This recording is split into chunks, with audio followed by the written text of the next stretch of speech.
Just after 2 on Sunday afternoon, the lifeless body of a Valley of Peace resident was found about a quarter mile outside the village of La Gracia, located some 9 miles from the cutoff to Spanish Lookout on the George Price Highway. The body of Marlon Balona was covered under cahoon leaves off a feeder road. He was strangled to death. The discovery was made by a villager who headed to work earlier that day. Yo iba para mi trabajadero en la mañana y llevo mis perros, ¿no? Entonces los perros comenzaron a hueler y se metieron para el monte.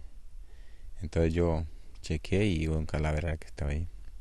¿En qué posición lo descubriste? Pues no lo estoy descubriendo yo, no, que yo solo ve que algo arrastró así y ahí estaban, solo se le miraban los pies porque estaba tapado. Okay.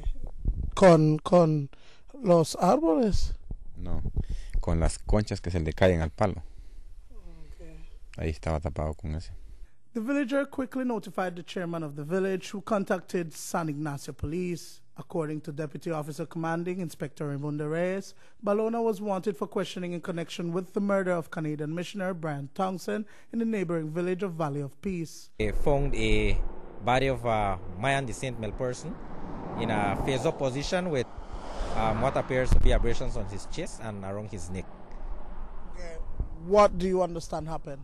At this present moment, I cannot say what actually transpired. They are waiting for the post-mortem, which will be conducted tomorrow.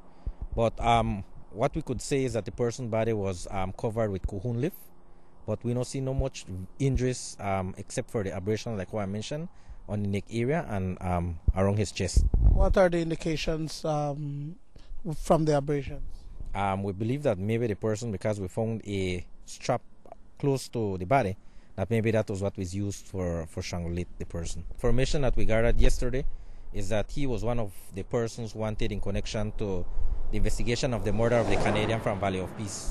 Okay, tell us about how you guys made that link.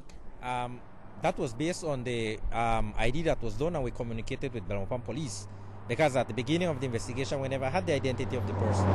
It was after the person was identified that we could have made that connection with the body and the person wanted by Balona Police. It is believed that Balona was killed over the course of Saturday night. Dwayne Moody for News 5.